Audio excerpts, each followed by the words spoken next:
ETV ప్రేక్షకులకి నమస్కారం. చెప్పాలనుంది కార్యక్రమానికి స్వాగతం. 3.5 దశాబ్దాల పాటు శ్రీవారి కటాక్షంతో లక్షలాది మంది దివ్యాంగులకు వైద్య సేవలు అందిస్తోంది బర్డ్ ఆసుపత్రి. ఒకప్పుడు బర్డ్ ఆసుపత్రిలో శస్త్రచికిత్స చేసుకోవాలంటే కొన్ని సంవత్సరాల పాటు వేచి ఉండాల్సిన పరిస్థితి ఉండేది.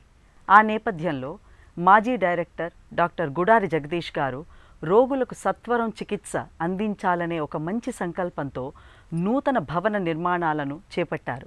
అలాగే విదేశాల నుంచి ఆధునిక పరికరాలను తెప్పించారు.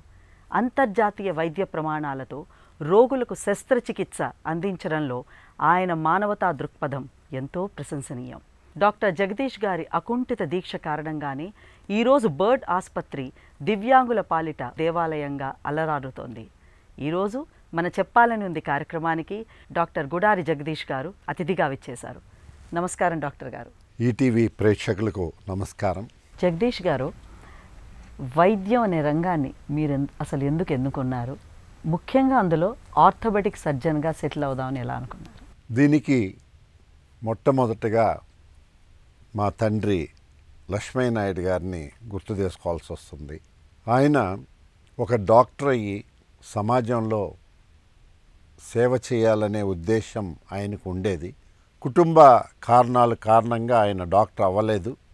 కాబట్టి నేను చిన్నప్పటి నుంచి మైండ్లో ఒకటి, నువ్వు తప్పకుండా డాక్టర్ అవ్వాలి, డాక్టరు వృత్తి చేపట్టి పేదలకు నువ్వు సేవ చేయాలి అనేది ఆయన మొదటి నుంచి డ్రైవ్ చేశారనమాట. అది మెయిన్ ఫోర్స్ నాలో డాక్టర్ అవ్వాలనే ఒక ఇది ఉంది. యాక్చువల్గా నిజం చెప్పాలంటే పోలీస్ ఆఫీసర్, ఒక ఐపీఎస్ ఆఫీసర్ అవ్వాలనేది నా మైండ్లో నాకు చాలా ఒక ఇది ఉండేది. ఆ డ్రెస్ కానివ్వండి అదంతా. మీరు ఏమనుకోకపోతే మీరు ఇప్పుడు పోలీస్ ఆఫీసర్ లాగే ఉన్నారు. సో అటువంటిది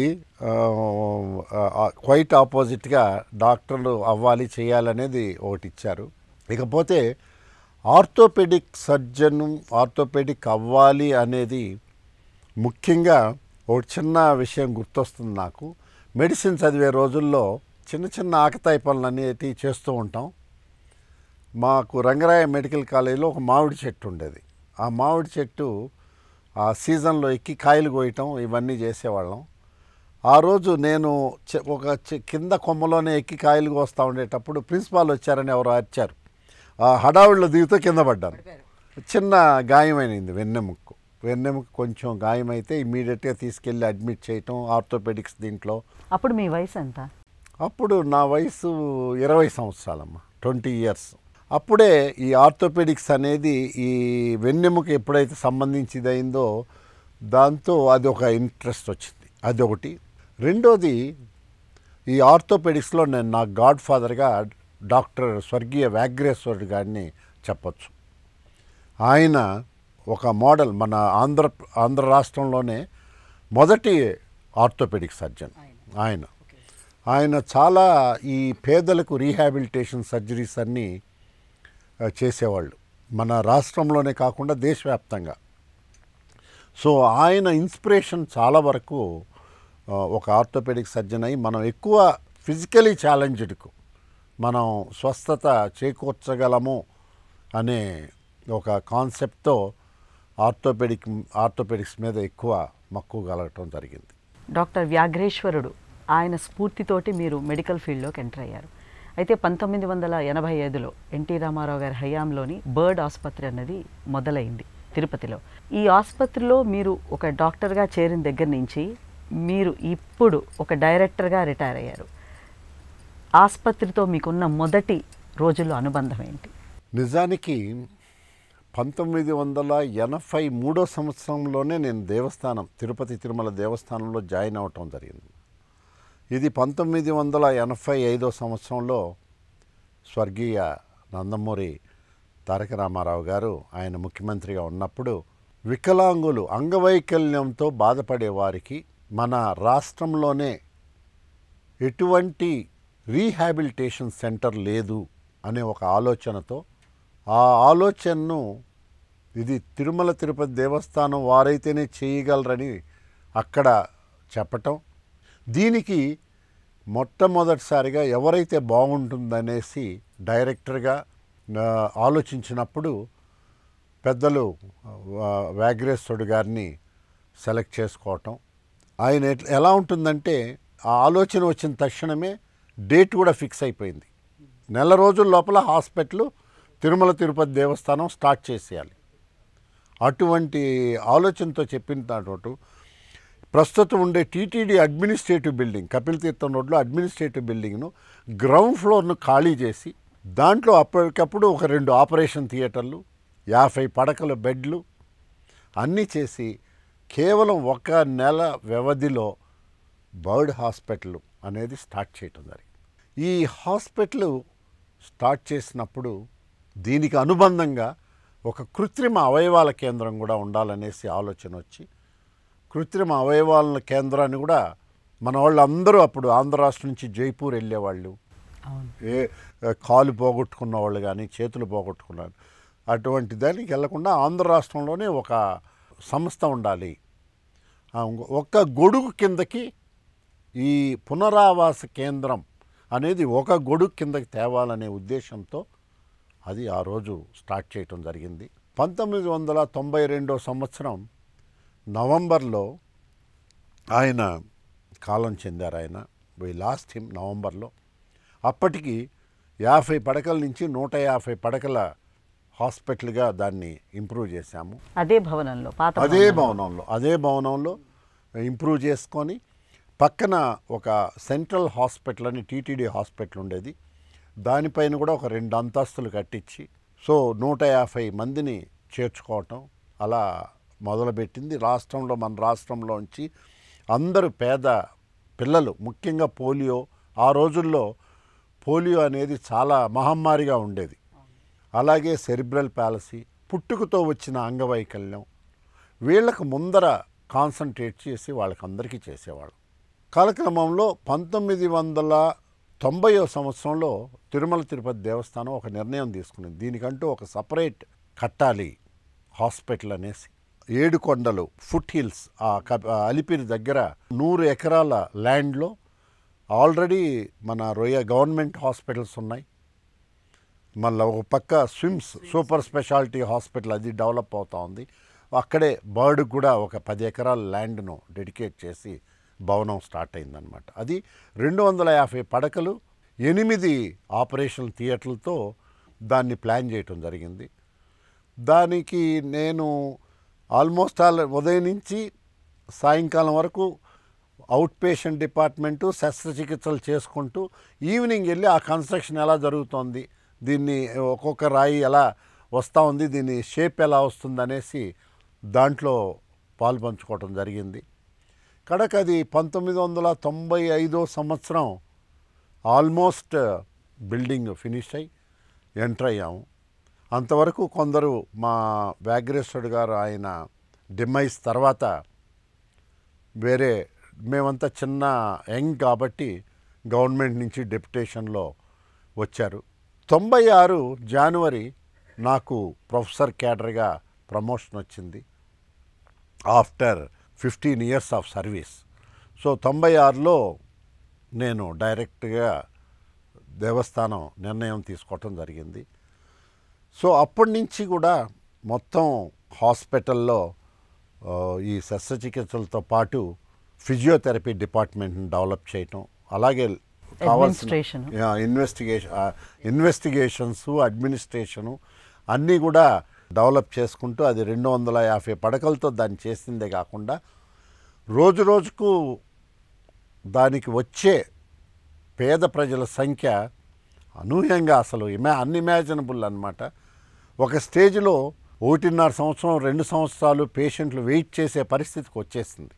సో దాన్ని మళ్ళీ ఫర్దర్గా బెడ్ స్ట్రెంగ్త్ ఇంప్రూవ్ చేసుకుంటూ 300కి తీసుకెళ్ళాం.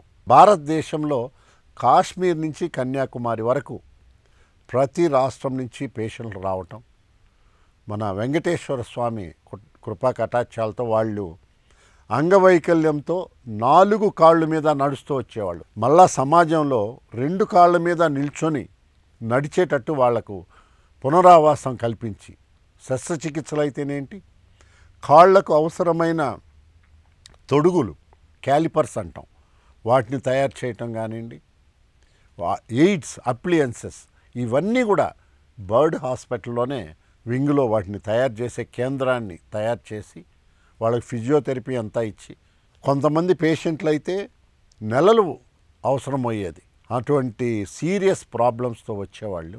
వాళ్ళు 2 కాళ్ళ మీద తిరిగి వాళ్ళ స్వస్థలానికి పోయేటట్టు కూడా చాలా చర్యలు కూడా చేపట్టి చేశాము. అడ్మినిస్ట్రేషన్ బాధ్యతలు యాజ్ అ డాక్టర్ అన్నీ నిర్వహిస్తూ దాదాపుగా మేము విన్నాము 1,28,000 జనరల్ ఆర్థోపెడిక్ ఆపరేషన్స్ చేశారని. అందులోని కేవలం ఉట్టి మోకాళ్ళ శస్త్రచికిత్స అనేది 24,000 వరకు చేశారు. పేదవారు, ఈ అంగవైకల్యంతో బాధపడే పిల్లలు, దివ్యాంగులు, వాళ్ళ బాధలు చూశాక వారు ఎక్కడగా వేరే కార్పొరేట్ హాస్పిటల్కి వెళ్ళే స్తోమత వాళ్ళకు ఉండదు, శక్తి ఉండదు ఆర్థిక పరంగా. ఒకటి. ఇంకా చెప్పాలంటే వాళ్లకు రోజువారీ తినేదానికి కూడా భోజనం కూడా కష్టంగా ఉండే పరిస్థితులు వాళ్ళకు ఉన్నాయి. అటువంటి వాళ్ళని చూశాను నేను. వీళ్లకు శస్త్రచికిత్సలు మనం చేయకుండా పోతే, ఇప్పుడే చెప్పాను మీకు, ఇది 1-2 సంవత్సరాలు వెయిట్ చేసే పరిస్థితి వచ్చింది. కాబట్టి ఒక వార్ ఫుటింగ్ మీద ఒక రోజుకు 50-60 మందికి శస్త్రచికిత్స చేయటం. ఆపరేషన్ థియేటర్లు 8 థియేటర్లు అంటే రోజు ఒక్కొక్క థియేటర్లోనే 6-7 మందికి చేసేవాళ్ళం. ఉదయం 8 గంటలకు శస్త్రచికిత్సలు మొదలైతే సాయంకాలం 5-6 వరకు చేసేవాళ్ళం. దాదాపు 12 గంటలు. ఇది ఎక్కడ జరగదు. రికార్డ్. ప్రతిరోజు టీం చేస్తూ సోమవారం నుంచి శనివారం వరకు. ఒక్కొక్కసారి లోపల పేషెంట్స్ 300 పడకలైనా కూడా 400 మంది పేషెంట్లు ఉండేవాళ్ళు. ఓవర్ లోడెడ్ అనమాట. వచ్చి చాలా దూరం నుంచి వచ్చిన వాళ్ళను తిరిగి వాళ్ళ స్వస్థలాలకు పంపించకుండా వాళ్ళని అలాగే అడ్మిట్ చేసుకొని క్యాంప్ ఈ 50-60 పక్కన పెట్టి ఒకే రోజు ఉదయం 6 గంటలకు మొదలుపెట్టి రాత్రి 8-9 వరకు ఒక 100 మందికి చేయటం. ఆ రోజు మీరే దాదాపుగా ఒక సగటున 70 ఆపరేషన్స్ చేసేవారట కదా రోజుకి? రోజుకు 70 నేను చేసేవాళ్ళు కాదమ్మా, 60-70 ఆపరేషన్లు జరిగాయి. దాంట్లో నా చెయ్యి అంటూ ఉంటే ఒక 20-25 మంది మీద డెఫినెట్గా ఆపరేషన్లు నేను చేస్తుంటాను. క్లిష్టమైనటువంటివి, రేర్ కేసెస్, అసిస్టెంట్స్ వాళ్ళు కొందరు చేయనేటువంటి అటువంటి నేను డెఫినెట్గా నేను చేస్తూ ఉంటాను. నా అసిస్టెంట్స్ కూడా చాలా బాగా కోఆపరేట్ చేస్తూ వాళ్ళు చేయగలిగిన వాళ్ళను ట్రైన్ చేస్తూ నేను మళ్ళా అది ఒక ప్రాసెస్ వాళ్ళకు నేర్పిస్తూ వాళ్ళు చేసేది దాన్ని చూస్తూ అలా రోజుకు 60-70 చేసేవాళ్ళం. ప్రతి ఒక్క శస్త్రచికిత్స చేసేటప్పుడు డాక్టర్ ఒకటి ఆలోచించాలని మా వాళ్ళందరికీ నా దగ్గర పనిచేసిన దగ్గర సుమారు ఒక 160 మంది ఆర్థోపెడిక్ సర్జన్స్ నా లైఫ్లో వచ్చి నేర్చుకోవటం, మీ శిష్యులు నేర్చుకోవటమే కాకుండా వాళ్ళు కూడా శస్త్రచికిత్సలు చేసి వాళ్ళు సర్వీస్ అందించి ఒక స్టేజ్ వచ్చాక వాళ్ళు బయటికి వెళ్ళటం, వాళ్ళ ప్రాక్టీస్ పెట్టడం, వాళ్ళ స్వస్థలాలకు వెళ్ళటం జరుగుతుంది.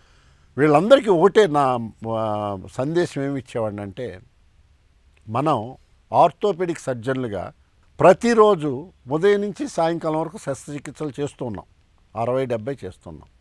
కానీ ఎవరికి చేస్తున్నాం?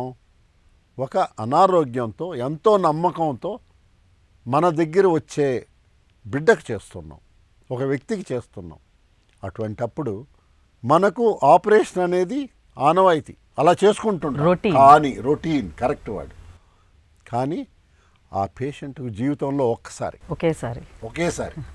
ఆ జీవితంలో ఆ వ్యక్తికి ఒకేసారి సర్జరీ ఒకటే అనుకున్నప్పుడు చాలా జాగ్రత్తగా చేయాలి. జగదీష్ గారు, ఏ సర్జన్ అయినా వారు చేసిన ఆపరేషన్స్ 100% సక్సెస్ఫుల్ అవుతాయంటారా? మోకాలు ఆపరేషన్ చేస్తూ ఉంటాం అంటే నీ రీప్లేస్మెంట్ కాదు, కాళ్ళు బాగా వంకరపోయి ఉంటాయి, ఇక్కడ రక్తం ఆపేసి చేస్తూ దాన్ని చక్కగా చేయాలి. వంగిపోయి వాళ్ళు మోకాల మీద నడుస్తూ ఉంటారు సమాజంలో. ఆ చేసేటప్పుడు ఈ కండరాలన్నీ మనం రిలీజ్ చేసి లెంగ్తన్ చేసి చేయాలి. కండరాలను లెంగ్తన్ చేస్తాం కానీ రక్తనాళాలను నరాలను లెంగ్తన్ చేయలేంగా, పొడుగు చేయలేంగా, వాటిని కట్ చేయలేం. ఇది చేసేటప్పుడు అవి కట్ అవుతాయి. ఇట్లాంటి పొరపాట్లు జరుగుతాయి అన్నమాట. కావాలని కత్తిరించడం ఇవి జరగవు, అది డిజాస్టర్ మాకు. సో ఇమీడియట్గా అటువంటిది రికగ్నైజ్ చేసి వాస్కులర్ సర్జన్ను పిలిపించి ఆ దెబ్బతిన్న దాన్ని ఇమీడియట్గా రెక్టిఫై చేయటం, గ్రాఫ్ట్లు వేయటం, ఇటువంటివి జరుగుతూ ఉంటాయి. అలాగే ఆర్థోపెడిక్ సర్జరీస్ అన్నప్పుడు కొన్ని నోన్ కాంప్లికేషన్స్ అంటాం.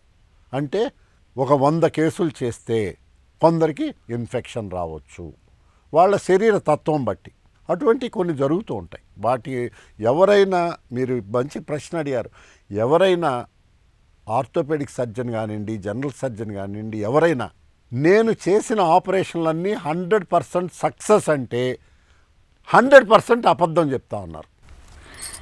ఎందుకంటే ప్రతి ఒక్క సర్జన్కు కాంప్లికేషన్ అనేది సర్వసాధారణం. కానీ ఇంపార్టెంట్ ఏంటంటే how to overcome exactly how we can manage that particular complication.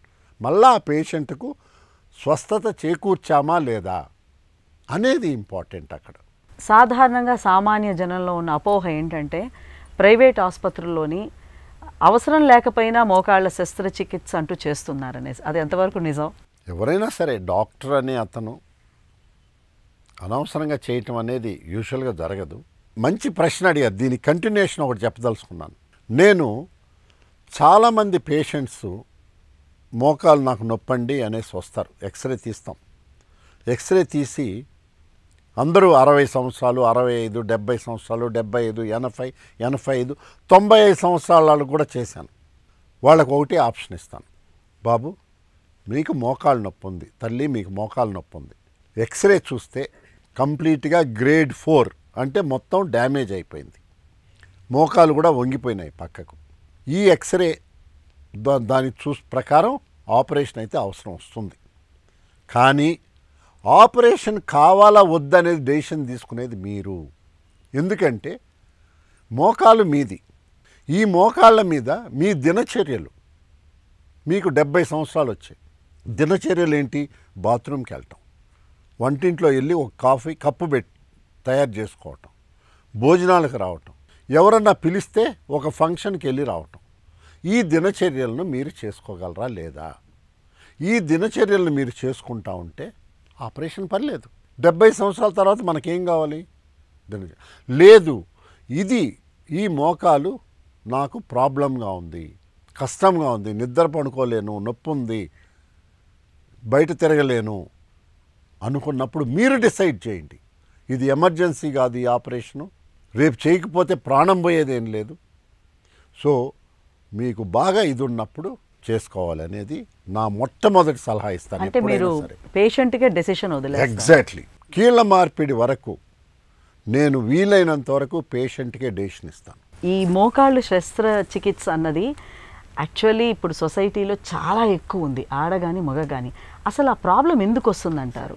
మనం కొంచెం వెనక్కి మన ముందర జనరేషన్ గురించి ఆలోచిస్తే, ఒక చిన్న ఉదాహరణ, ఉదయం టాయిలెట్కి వెళ్ళాలంటే గొంతు కూర్చొని వెళ్ళేవాళ్ళు, స్క్వాటింగ్ అనేవాళ్ళు. అంటే మోకాలు నేరుగా నుంచి మొత్తం మడుచుకునేవాళ్ళు, బెండ్ అయి. ఆ కూర్చున్న దానివల్ల ఏంటంటే మొత్తం మోకాల్లో ఉండే ఆర్టికులర్ కార్టిలేజ్, మెత్తటి పదార్థానికి పోషకాహారాలు అందేవి. ఆ లోపల గ్రీస్ లాంటి సబ్జెక్ట్ ఇది ఉంది మనకు మోకాల్లో, సైనోవియల్ ఫ్లూయిడ్ అంటాం. అదేంటంటే దాంట్లో శక్తిని ఇస్తుందన్నమాట ఆర్టికులర్ కార్టిలేజ్కి, మెత్తటి పదార్థానికి. మోకాలు ఎప్పుడైతే మొత్తం వంగి చాపుతామో నీట్గా టోటల్గా నరిష్ జరిగేది, అది పోయింది. కమోడ్స్, ఇప్పుడు మనం కుర్చీలో నేల మీద అసలు కూర్చోలేం, పద్మాసనం వేసుకోలేం, గొంతు కూర్చోలేం, భోజనం కూడా డైనింగ్ టేబుల్ అన్నీ పోయినాయి. అది ఒక కారణం. రెండోది వస్తే వెయిట్, భారీకాయం, మన ఆహారపు అలవాట్లు. మనం ఈరోజు కెమికల్స్ తింటున్నాం, పెస్టిసైడ్స్ తింటున్నాం. ఈరోజు ఎవరము ఇంట్లో ఉంటే ఒక పల్లెలో వెనకమాల ఒక కిచెన్ గార్డెన్ ఉండేది, ఆకుకూరలు అక్కడే ఉండేవి, కోసుకొని తినేవాళ్ళు. మన దిబ్బ ఎరువుతో తినేవాళ్ళం. అన్ని పోషకాలు బాడీకి వెళ్ళి, ఆ పోషకాలు అన్ని కేళ్ళకి వెళ్ళి అన్ని కీళ్ళు సక్రమంగా ఉండేవి. అటువంటిది పోయి కెమికల్స్ పోయి దే ఆర్ డూయింగ్. ఒక మనిషి రీజనరేషన్, రీజనరేషన్ అంటే మనం చిన్న బిడ్డగా పుట్టాము, ఎంత పుడతాము? 700 గ్రాములు 800 గ్రాములు ఒక కిలో 1.5 కిలో. అప్పుడు రీజనరేషన్ అవుతుంది బాడీ. ఒక సెల్లు 2 అవుద్ది, 2 4 అవుద్ది, 4 8 అవుద్ది. సో మనం పెరుగుతూ వస్తాం. రీజనరేషన్ ఎంతవరకు వెళ్తా ఉన్నాం? 18 సంవత్సరాల వరకు ఈ బాడీలో రీజనరేషన్, కీళ్ళు కానివ్వండి అన్ని శరీర పార్ట్స్. 18 తర్వాత అవి మెయింటైన్ అవ్వాలి. ఆ తర్వాత గ్రోత్ ఉండదు, రీజనరేషన్ లేదు, మెయింటెనెన్స్ ఫేజ్. ఇంతకుముందు ఎలా ఉండేది? మంచి ఆహారము, పోషకాహారాలు తీసుకొని శరీర వ్యాయామము అన్నీ సక్రమంగా జరిగాయి కాబట్టి మోకాళ్ళు, తుంటికీళ్ళు అన్నీ బాగుండేవి.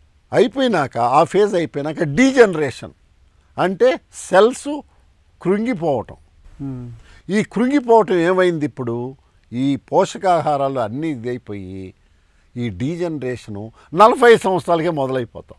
ఈ 45 సంవత్సరాల మొదలైన మోకాళ్ళు అరగటం, తుంటికీళ్ళు అరగటం, మడివులు అవటం, మెడల నొప్పులు, వీపు నొప్పులు, వెన్నెముక నొప్పులు అన్నీ ఇది వస్తాం. సో ఎప్పుడైతే ఈ డీజనరేషన్ స్టార్ట్ అయ్యి మోకాళ్ళు అరిగిపోతాయో there is no other option going for physiotherapy కానివ్వండి, మెడికేషన్ కానివ్వండి, సర్జరీలు కానివ్వండి, ఇవన్నీ ఫాలో అవుతాం. 40 ఏళ్ళకే డీజనరేషన్ మొదలైపోతుంది. It's a tragedy. యాక్చువల్లీ ఈ సందర్భంగా ఈ జువెనైల్ రుమటాయిడ్ ఆర్థరైటిస్ అంటారు. చిన్న పిల్లల్లో కూడా మనకి మోకాళ్ళ నొప్పులు, ఆర్థరైటిస్, వేళ్ళు వంగకపోవడం ఇవన్నీ వస్తున్నాయి. అది ఎందువల్ల అంటారు? చిన్న పిల్లల్లో చిన్నప్పుడు వచ్చేదాన్ని జువెనైల్ అంటాం. పెద్దవాళ్ళకి వస్తే మామూలుగా రుమటాయిడ్ ఆర్థరైటిస్ అనేసి వదిలేస్తాం. ఈ రుమటాయిడ్ ఆర్థరైటిస్ ముఖ్యంగా ఇమ్యూనిటీ సిస్టంలోనే డెఫిషియంట్ ఉంటుంది అనమాట. ఇమ్యూనిటీలోనే అంటే ఇప్పుడు ఇంతకు ముందు మీరు చెప్పినట్టుగా ఈ పెస్టిసైడ్స్ తిన్న ఆహారం వీటి వల్ల దాని వల్ల కాదు. Rheumatoid arthritis genetic factors play చేస్తాయి, ఇమ్యూన్ సిస్టమ్ మీద దెబ్బతింటాయి, బాడీలో ఉండే ఇమ్యూనిటీ సిస్టమ్. సో దెబ్బతిని అదేం తింటుందంటే మొత్తం జాయింట్నే డెస్ట్రాయ్ చేస్తుంది. అన్ని జాయింట్స్, చేతులు, కాళ్ళు, మోకాళ్ళు అన్నీ బాడీలో ఉండే ప్రతి జాయింట్ను డెస్ట్రాయ్ చేసి క్రిప్పుల్ చేసి పారేస్తుంది. సో దీనికి ఇప్పుడు ప్రస్తుతం ఇంతకుముందు అలా జరిగేది. మంచి మెడికేషన్స్ వచ్చినాయి, వీటిని కూడా టోటల్గా ట్రీట్ చేయొచ్చు. రుమటాలజిస్టులు ఉన్నారు మనకు కూడా. ఇప్పుడు ఆ బ్రాంచ్ కూడా బాగా డెవలప్ అయింది. రుమటాలజీ వాళ్ళు దాన్ని నయం చేసే ప్రక్రియలో కూడా జరుగుతూ ఉంది. ఎక్కువగా మహిళలకి ఆర్థరైటిస్ ప్రాబ్లం, మోకాళ్ళ ప్రాబ్లం ఎక్కువ ఉంటుంది. దేనివల్ల అంటారు? ముఖ్యంగా నేను చూసిన దాంట్లో మన దేశంలో కానీ ఇతర దేశాల్లో కానీ ముఖ్యంగా బారీకాయం, weight number 1. Weight is the most. So అన్నిటికీ కారణం వెయిటే. బరువు. దాని బరువు వల్ల దెబ్బతింటాం చాలా ఎక్కువ కారణం అది. రెండోది ఫిజికల్ యాక్టివిటీ లేకపోవటం. లేడీస్కు మీకు తెలిసిందే కదా, ఒక ఆ మీనోపాజల్ ఏజ్ వచ్చాక ఆస్టియోపోరోసిస్. మన దేశంలో ఇంకా బాగా ఇది లేదు, hormonal therapy. Hormonal therapy only ధనవంతులు, అబో మిడిల్ క్లాస్ వాళ్ళు హార్మోనల్ థెరపీ తీసుకుంటా ఉన్నారు, కానీ పేదవారికి అసలు అందుబాటులో అసలు ఆలోచనే లేదు. అంటే పేదవారికి ఈ హార్మోనల్ థెరపీ అందాలంటే ఏం చేయాలంటారు ప్రభుత్వాలు కానీ డాక్టర్లు కానీ? అది యాక్చువల్గా గైనకాలజిస్ట్ ముఖ్యంగా ఈ మీనోపాజల్ ఏజ్ వచ్చినాక డెఫినెట్గా వాళ్ళు అడ్వైస్ చేయాలి. నంబర్ 1 అవగాహన కల్పించాలి. ఇప్పుడు పోలియోను పారదోలాం. ఇప్పుడు నెక్స్ట్ ప్రాబ్లం ఇట్స్ ఆస్టియోపోరోసిస్. అదొక ప్రాబ్లం ఉంది మనకు. అలాగే ఇట్లాంటివి ఈ ఆస్టియోపోరోసిస్ ఎందుకు వస్తూ ఉంది? ఈ హార్మోనల్ థెరపీ కానీ ఇటువంటి వాళ్ళకి సక్రమైన పోషకాహారాలు ఇవ్వకపోవటం వల్ల కానీ they are landing in osteoporosis. వీటి వల్ల ఏమవుతుంది? జాయింట్స్ ఆటోమేటిక్గా డీజనరేట్ అయిపోతుంది. అంతేకాకుండా పెలుసుబారి ఎముకలు ఎరగటం కూడా జరుగుతుంది. ఈ మోకాళ్ళ నొప్పుల ప్రాబ్లం ఉన్నది ఏ వయసులో పురుషులకి కానీ మహిళలకు కానీ మొదలవుతుంది? వయసు అంటే మనం తీసుకుంటే అబో 60 years అండ్ అబో స్టార్ట్ అవుతుంది. ముఖ్యంగా లేడీస్కి ఎక్కువగా ఎర్లీగా స్టార్ట్ అవుతుంది. జెంట్స్కి ఏంటంటే వాళ్ళ బాడీ ఈ హార్మోన్స్ ఇవన్నీ ఉన్నాయి కదా, ఆ బ్యాలెన్స్ బాగా మెయింటైన్ అవుతూ ఉంటుంది లిటిల్ బిట్ లేట్ వరకు, ఏజ్డ్ వరకు. లేడీస్లో ముఖ్యంగా ఆ 50 years 52 years ఆ టైంలో ఈ మెనోపాజల్ ఏజ్ అదంతా అయిపోయినాక ఆ సిమ్టమ్స్తో వాళ్ళకు డీజనరేషన్ స్టార్ట్ అయ్యి ఇది ఎర్లీగా స్టార్ట్ అవుతుంది. ఫీమేల్స్ ముఖ్యంగా ఫీమేల్స్కి ఎర్లీగా స్టార్ట్ అవుతుంది.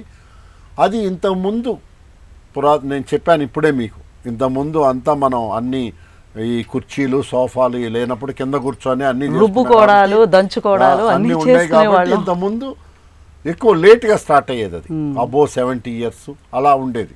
ఇప్పుడు అది 50 ఇయర్స్ 40 ఇయర్స్కే మొదలైపోతా ఉంది. మీరు అంతర్జాతీయంగా చాలా సదస్సులకి హాజరయ్యారు. అయితే అక్కడ వైద్య ప్రమాణాలు ఇక్కడ భారతదేశంలో ఉన్న వైద్య ప్రమాణాలకి ఏంటి వ్యత్యాసం? వాళ్ళకు టెక్నాలజీ ఉంది. టెక్నాలజీ మీన్స్ ఏం చేయాలన్నా కూడా అవైలబిలిటీ, ఎక్విప్మెంట్ కానివ్వండి, అడ్వాన్స్డ్ టెక్నాలజీ అంటాం, అవన్నీ అందుబాటులో ఉన్నాయి. మనకి ఇక్కడికి వస్తే మనం ఒక గవర్నమెంట్ హాస్పిటల్కి వెళ్తే బేసిక్ టెక్నాలజీ కూడా ఉండదు. అది లేనప్పుడు ఒకవేళ చెయ్యాలనే ఇది ఉన్నా కూడా చేయలేని పరిస్థితిలో ఉంటారు. మన కార్పొరేట్ సెక్టర్స్ ఉన్నాయి, ఈక్వల్గా ఉంటాయి. అంటే విదేశీ టెక్నాలజీతో ఈక్వల్గా మన భారతీయ కార్పొరేట్ సెక్టర్స్ ఉన్నాయి 100%. కానీ అక్కడ వైద్యం మీకు చాలా ఖర్చుతో కూడింది. రెండోది ఏంటంటే విదేశ డాక్టర్స్ కంటే మన doctors more efficient, more hard working. అటువంటి టెక్నాలజీ లేకుండా కూడా వాళ్ళు చేసిన దానికంటే మనం ఇంకా బాగా చేయగలం. అంత ఎక్స్పర్ట్స్ ఉన్నారు. ఇది కూడా ఉంది, మన ప్రతిభ ఎక్కువగా ఉంటుంది. అదే కానీ ఆ టెక్నాలజీ దానికి జోడిస్తే ఎక్కడికో వెళ్ళిపోతుంది. అందుకే ఇప్పుడు మనం ఇంటర్నేషనల్ హెల్త్ టూరిజం అని ఒకటి వస్తూ ఉంది. బయట వాళ్ళు కూడా దేనో ఇండియాలో మన డాక్టర్లు మంచి, దే ఆర్ ఎక్స్పర్ట్స్. ఎందుకంటే మనము చూసినన్ని కేసులు, మనం చూసినన్ని ప్రాబ్లమ్స్ మన దగ్గరికి ఎలా వస్తుంది, పేషెంట్ మొత్తం అన్నీ ముదిరిపోయినాక వస్తారు. అక్కడ చిన్నది ఉన్నప్పుడే వెళ్ళిపోతారు. అంటే అక్కడ అవేర్నెస్ ఎక్కువ. ఇక బాగా అది ముదిరి అంతా వచ్చినా కాబట్టి మనం అట్టాటి ఫేస్ చేసి వాటిని ట్రీట్ చేసి వీ బికమ్ మోర్ ఎక్స్పర్ట్స్. ఒక సందర్భం గుర్తొస్తుంది నాకు. బర్డ్ హాస్పిటల్కు మీరు టెక్నాలజీ అడిగారు. బర్డ్ హాస్పిటల్కు ఫ్రాన్స్ నుంచి నా ఫ్రెండ్ని రమ్మన్నాను. నువ్వు వచ్చి ఒక 2-3 రోజులు ఆపరేషన్స్ చేసి మా డాక్టర్స్ నా దగ్గర PG students, institution national board of examination Delhi approved bird hospital చేశా 2006లో. 8 మంది స్టూడెంట్స్ ప్రతి సంవత్సరం నేషనల్ సెలక్షన్ వచ్చి నా ట్రైనింగ్ వచ్చేవాళ్ళు. 3 సంవత్సరాలు పీజీ డిగ్రీ ఇచ్చేవాళ్ళం. అలాగే కాకుండా 20 మంది అసిస్టెంట్ ప్రొఫెసర్లు పనిచేసేవాళ్ళు. వీళ్ళ కోసం ఆయన పిలిచా. ఆయన 3 రోజులు ఆపరేషన్ చేసి last doctor Jagadish I don't want to go back అన్న.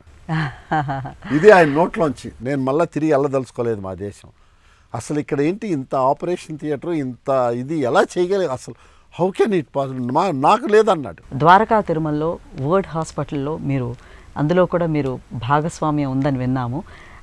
ఆ విషయాలు చెప్తారా మీరు కొద్దిగా? పోలియోని ఆల్మోస్ట్ మనం ఇరాడికేట్ చెయ్యలేకపోతున్నాం, కొంత చేసాం మనం.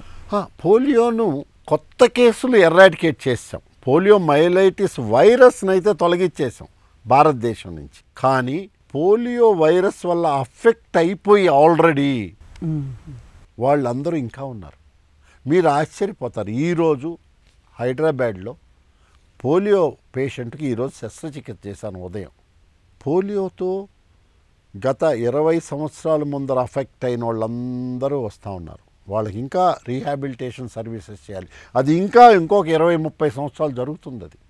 సో పోలియో ఒక్కసారి కాన్సెప్ట్ అందరికీ తెలుసు. ఒకసారి అఫెక్ట్ అయిందంటే దాన్ని తీసేయలేదు. లైఫ్ లాంగ్ వాళ్ళు ఆ కండరాల వీక్నెస్తో సఫర్ అవ్వాల్సిందే. అంటే ఆపరేషన్ కూడా ఏం చేయలేదు. ఆపరేషన్ చేసి వాళ్లకు సక్రమంగా చేసి నడిపించగలం, కానీ పోయిన కండరాల్లో శక్తిని మళ్ళా తెప్పించలేం పోలియోలో. సో 2008వ సంవత్సరంలో ఏలూరుకు సంబంధించిన ఒక వ్యక్తి పర్వతనేని చంద్రశేఖరరావు గారు, అగ్రికల్చరిస్ట్. ఆయన 2005లో ఆయనకు మోకాలు కీలు మార్పిడి చేశాక 2007 నుంచి ఆయన రోజు తిరుపతికి రావటం, ఒక 4 రోజులకు ఒకసారి. డాక్టర్ గారు ఇక్కడ బర్డ్ హాస్పిటల్ అనేది బాగా చేశారు, బాగుంది.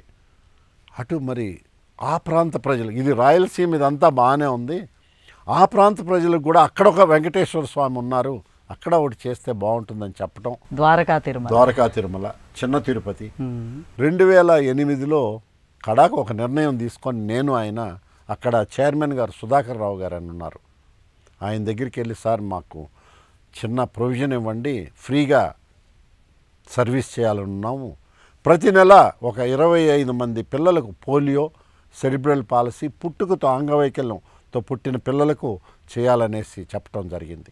ఆయన ముందర సారు అంతా ఆయనకు ఇదేంటి ఇక్కడ వచ్చే హాస్పిటల్ ఆపరేషన్లు ఎలా చేస్తారండి, కష్టం కదా, అది చేస్తాం సార్ మేము అవకాశం ఇస్తే అంటే ఆయన ఓకే అని చెప్పడం, అక్కడ స్టార్ట్ చేసాం చిన్నది.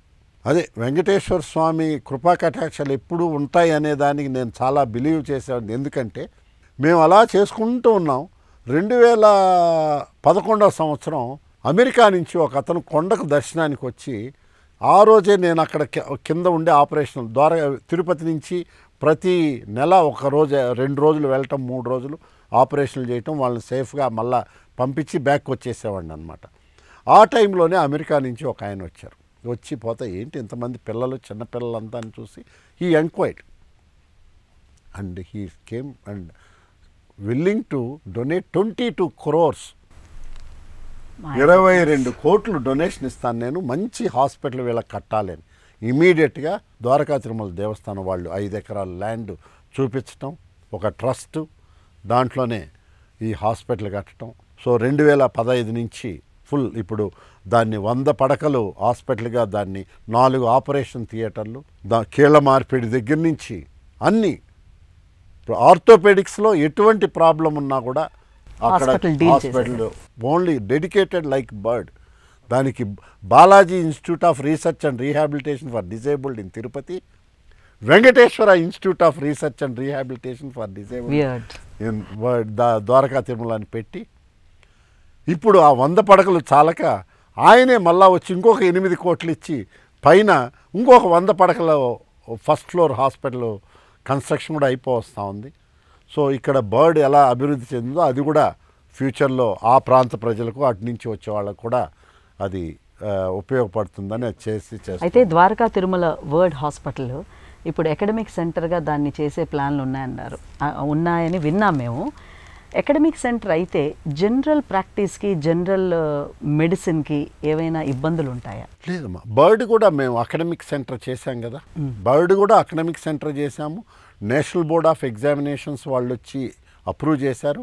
కానీ బర్డ్ థీమ్ కానివ్వండి, బర్డ్లో చేసే శస్త్రచికిత్సలు కానివ్వండి, అన్నీ డెవలప్ చేసుకుంటూ వచ్చినా అవి కంటిన్యూ అవుతూ ఉంటాయి.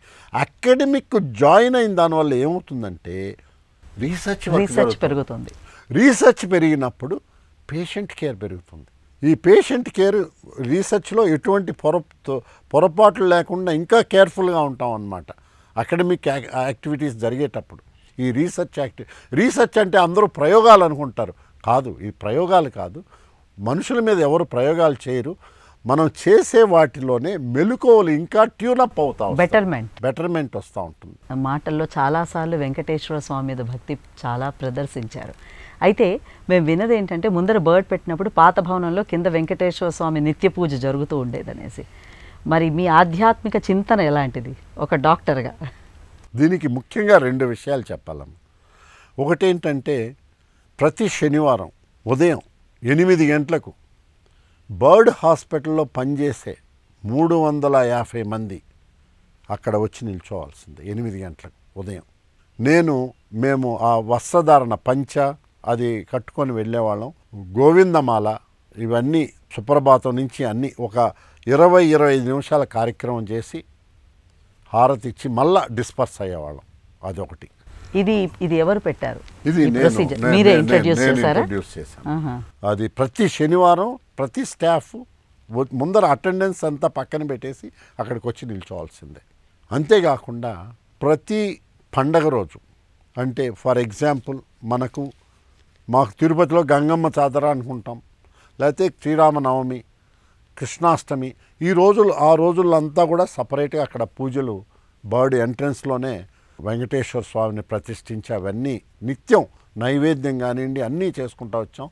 శుక్రవారం రోజు కొండ మీద అభిషేకం జరుగుతుంది వెంకటేశ్వర స్వామికి. బర్డ్ హాస్పిటల్లో కూడా ఉదయం 5 గంటల నుంచి 6 వరకు అభిషేకం నిర్వహించేవాళ్ళం. పాలు పండ్లు అన్నీ తెప్పించి వెంకటేశ్వర స్వామి విగ్రహానికి ఇది కూడా చేసేవాళ్ళం. ఇది ఒక ఎత్తు అయితే, అంటే నాదేంటంటే మనము హిందూ టెంపుల్, హిందూ రిచువల్స్ అన్నీ ఫాలో అవుతా ఉన్నాము. దాంట్లో పనిచేసే ప్రతి ఒక్కరు కూడా ఆ భావన రావాలి. అంతేకాకుండా వచ్చిన పేషెంట్స్ కూడా వాళ్ళందరూ వచ్చి కూర్చొని వాళ్ళు కూడా పార్టిసిపేట్ చేసేవాళ్ళు దీంట్లో. ఆ ప్రసాదాలు అన్నీ ఇచ్చేవాళ్ళం వాళ్ళకి తయారు చేసి. సో ఆ భావన అనేది తప్పకుండా ఉండేది. ఒక మనిషిగా మేము జస్ట్ వీఆర్ శస్త్రచికిత్స అనేది చేస్తున్నాం. బట్ ఆ చేసిన శస్త్రచికిత్సకు outcome is all his decision. అన్నీ కూడా నేను ఐఎమ్ ద బిగ్ సర్జన్ అని ఏదో చేసేది, it is nothing before him. ఈ సందర్భంగా మిమ్మల్ని ఒకటి అడగాలి. మీరు శస్త్రచికిత్స చేసే ప్రతిసారి కూడా భగవంతుని తలుచుకుని చేస్తారా? తప్పకుండా. నా కత్తి నా చేతిలోకి వచ్చి చర్మం దగ్గరికి పోయినప్పుడు మైండ్లో వెంకటేశ్వర స్వామి అనుకొని అది అయిపోయినాక మళ్ళీ వెంకటేశ్వర స్వామి వెళ్ళిపోతాడు, ఆయన చూసుకుంటాడు నా చెయ్యి అంతా, మైండ్లోంచి బొద్ద ఆయన చేసుకుంటూ ఉంటాడు. కానీ ఒక డాక్టర్గా ఈ మాట చెప్పడానికి చాలా ధైర్యం కావాలండి. Hats off to you. మీరు ఒక మదర్ ఎముక తీసుకుని ఒక చిన్న పిల్లకి అమర్చారని విన్నాము, అది ఎలా జరిగింది? అది ఒక ఛాలెంజింగ్ సర్జరీ అమ్మ లైఫ్లో. మన్మీత్ సింగ్, వీళ్ళ పేర్లు మర్చిపోనమ్మా నేను లైఫ్లో ఎట్టటి. మన్మీత్ సింగ్ అని చిన్న బాబు, 10 నెలల బాబును ఫరీదాబాద్ నుంచి తీసుకొచ్చారు. తీసుకొస్తే ఆ బిడ్డను అక్కడ వాళ్ళందరూ చూపించారు. అక్కడ ఢిల్లీ ఏం చేయలేము అది ఇదని చెప్పేశారు. తీసుకొచ్చాక చూశాను. అన్నీ చూస్తే ఆ బిడ్డకు ఈ తుంటి కీలు ఇది చిన్న బాల్ ఉంది, దానికి ఎముక కనెక్షన్ లేదు. By congenital deformity. దాన్ని మా డయాగ్నోస్ ఉంది, ప్రాక్సిమల్ ఫీమరల్ ఫోకల్ డెఫిషియన్సీ అంటారు. అంటే పుట్టుకలోనే ఈ తుంటి ఎముక లేకపోవటం ఉండదన్నమాట, బై బర్తే.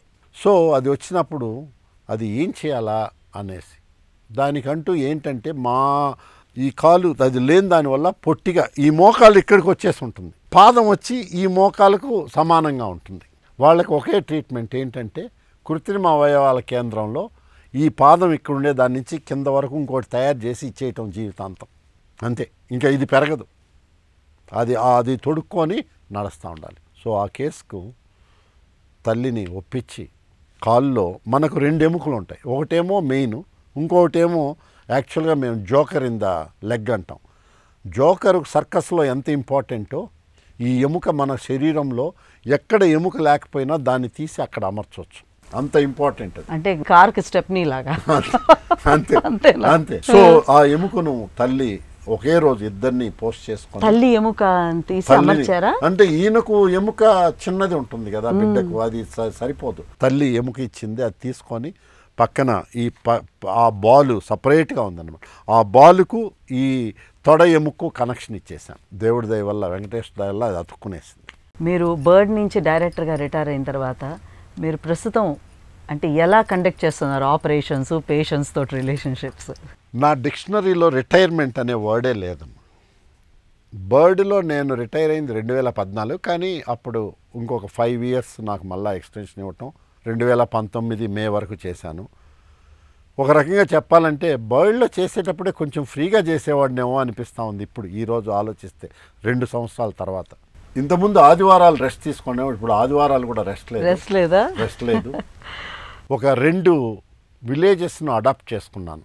ఒకటి వచ్చి వెంకటగిరి, 2 వచ్చి కరేడు ముఖ్యంగా జాలర్లు అంటారు, బెస్తా ఫిషర్మెన్, చాలా పూర్ పీపుల్. నా ఫ్రెండ్ అక్కడ ఉన్నాడనమాట. అతని సహకారంతో ప్రతి నెల 2 కానీ 3 సార్లు కానీ వెళ్ళి వాళ్ళందరినీ ఆర్థోపెడిక్ ప్రాబ్లమ్స్ అన్నీ చూసి వాళ్ళకు ఫ్రీగా మెడిసిన్స్ ఇచ్చి, వాళ్ళకి ఎవరికన్నా శస్త్రచికిత్సలు అవసరమైన వాళ్ళకు, so they are very poor, వాళ్ళని పికప్ చేసుకొని ద్వారకా తిరుమల కానివ్వండి, మన రమేష్ సంఘమిత్ర ఒంగోలు దగ్గరది.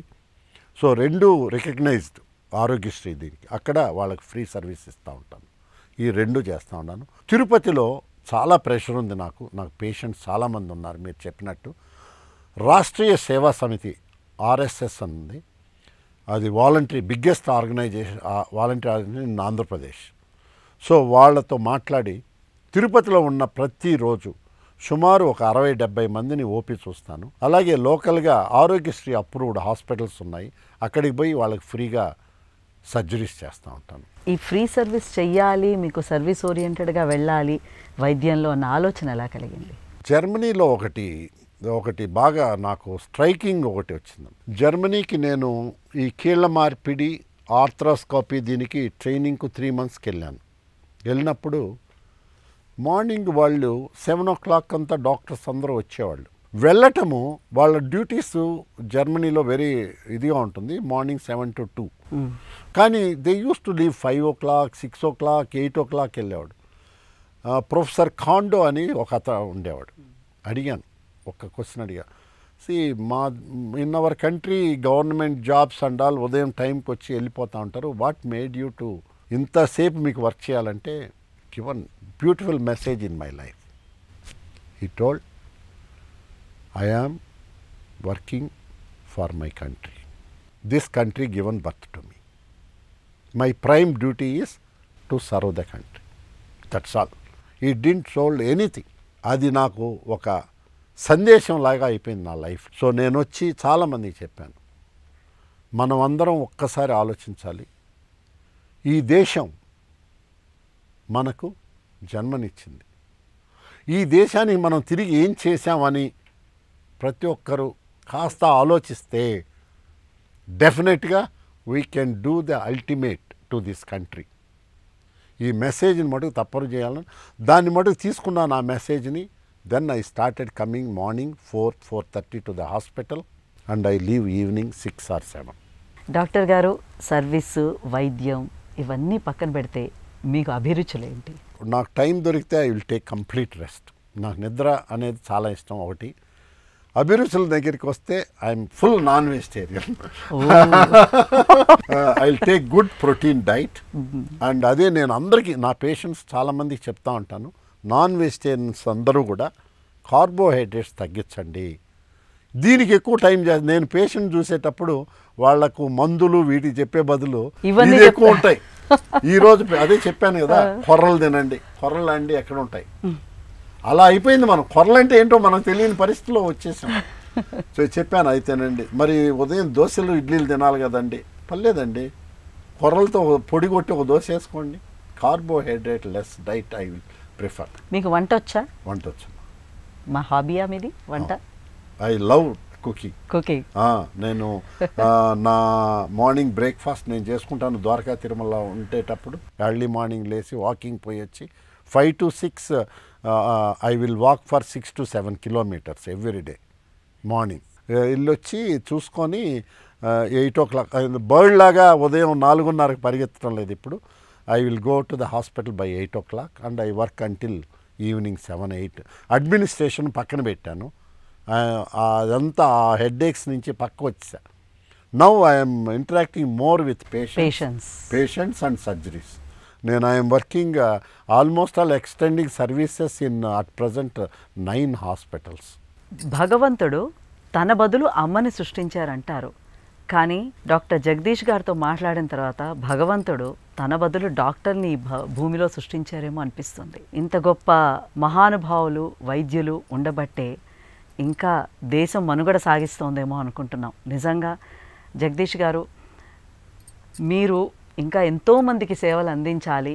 మీలాంటి ఎంతోమంది డాక్టర్లు మీ దగ్గర నుంచి శిష్యులుగా రావాలని కోరుకుంటూ thank you very very much అండి. నమస్తే అమ్మా. Thank you very much.